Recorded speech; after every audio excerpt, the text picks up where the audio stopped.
Oke, baik. Di sini saya akan melanjutkan mengenai penjelasan pendahuluan software Dips. Di sini teman-teman bisa buka kembali file Dips-nya atau aplikasi Dips-nya. Lalu di sini kan masih ada data kosong ya, teman-teman. Data-data kosong ini itu bisa kita masukkan dengan cara klik file, lalu klik new. Maka di sini akan muncul table-table predip, dip direction, dan ID. Di mana di sini bisa diisi sesuai dengan data yang ada di lapangan. Gimana sih Bang cara mengubahnya?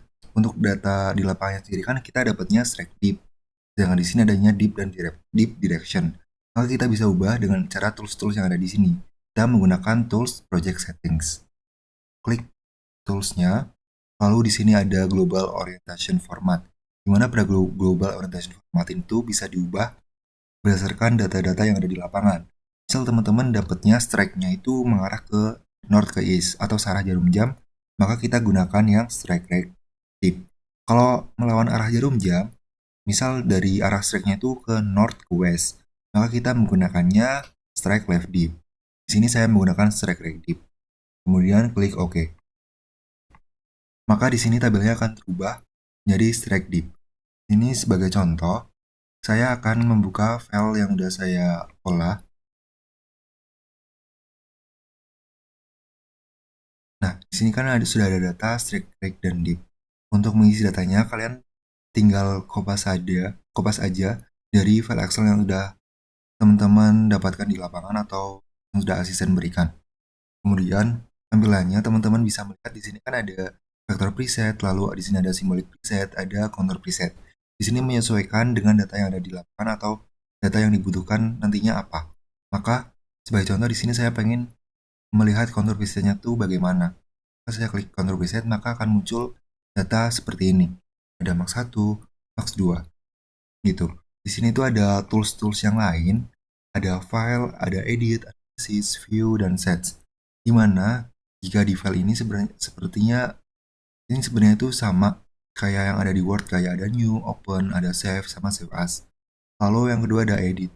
Edit di sini di software Dips ini untuk undo, lalu ada copy bitmap, lalu ada edit simbol, lalu ada log simbol. Di sini juga ada analisis. Untuk analisisnya sendiri itu sebenarnya sama kayak yang ada di tools-tools yang ada di sini. Sebagai contoh, project settings. Project settings ini kan digunakan untuk mengolah data ya. Dari dip atau dip direction, lalu diubah menjadi strike break dip atau trend dan pelang. Lalu selain itu di sini ada query data. Query data ini itu digunakan untuk mencari kestabilan lereng yang ada. Namun di sini tidak digunakan terlebih dahulu karena di sini tidak hanya melipat. Teman-teman hanya mencari kar, sesar, dan lipatan. Kemudian analisis selanjutnya itu ada info viewer. Di mana untuk info viewer ini itu melihat informasi lebih lanjut mengenai data yang sudah teman-teman olah.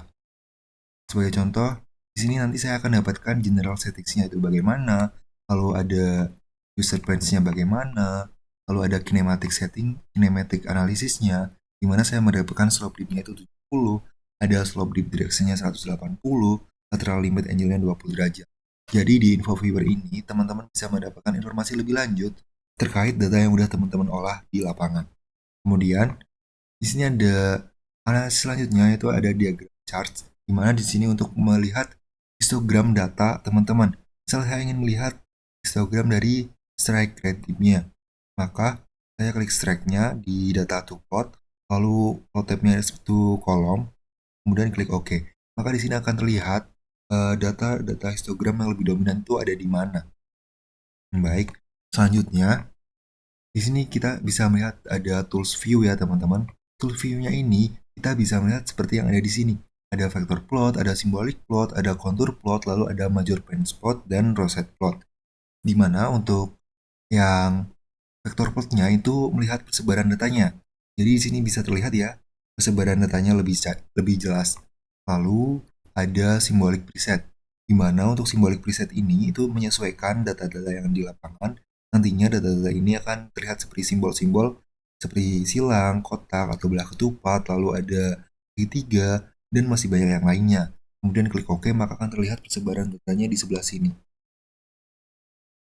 Selanjutnya di sini ada contour preset, di mana untuk contour preset sendiri bisa teman-teman lihat ya. Di sini tuh ada yang berwarna merah, kemudian hijau, abu-abu. Di sini tuh melihatkan density concentration-nya itu bagaimana ya teman-teman. Dimana semakin merah itu berarti lebih tinggi atau semakin terpusat. Lalu di sini ada major plane preset, di mana di sini seperti halnya teman-teman melakukan analisis stereonet secara manual. Lalu di sini ada Rosette preset atau kita bisa melihat diagram Ross atau arah tegasan dari analisis yang sudah teman-teman lakukan. Selanjutnya di sini ada toolsets, di mana sebelumnya kita ubah dulu menjadi tampilannya menjadi contours.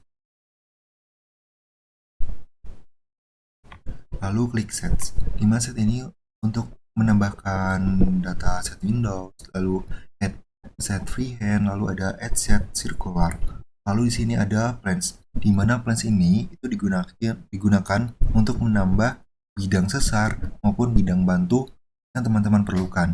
Dengan cara apa? Di sini bisa klik add plan, atau di sini bisa teman-teman lihat ya, sama seperti yang plans, klik add plans untuk menambahkan bidang bantu. Misal di sini saya ingin menambahkan sesar di sini. Pertama-tama kita klik satu kali aja. Lalu untuk ID-nya 9 berarti, lalu untuk ID-nya namain sesar. Di sini kan masih trend plang. Kita ubah dulu dengan klik yang change input convention, ubah menjadi strike rate dip. Lalu misal saya mendapatkan arah sesarnya itu 165 derajat northeast, lalu dipnya itu misal 35 derajat. Kemudian di sini visibility-nya teman-teman tinggal checklist yang plan sama label aja. Karena di sini kita kan melihat plan-nya dari bidang sesar itu bagaimana.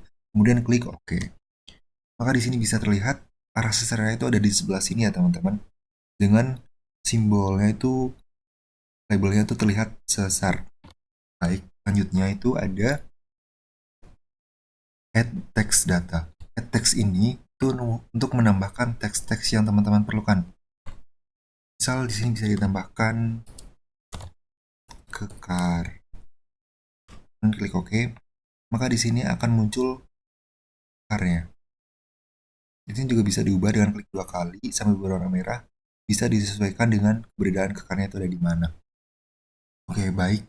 Selanjutnya di sini ada add arrow. Add arrow ini digunakan untuk melihat kayak menunjukkan lah arah, misal arah sesarnya itu sesar naik atau geser.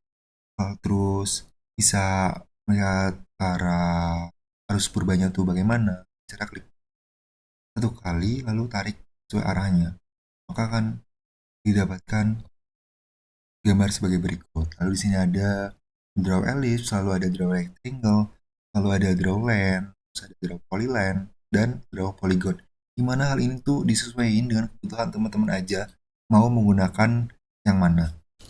Lalu di sini ada legenda, lalu ada intersection, lalu ada plans. Di sini ada major plans. Misalnya saya tambahkan ada user plan, ada main set plans.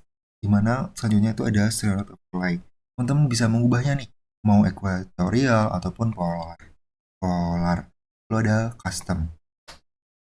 Di sini disesuaikan aja sesuai data yang teman-teman butuhkan.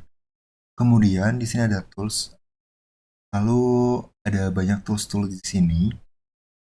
Bisa lihat ada pitch grid dan measure angle. Untuk pitch grid-nya sendiri itu digunakan untuk menentukan besar sudut. Misal di sini saya ingin menentukan besar sudut antara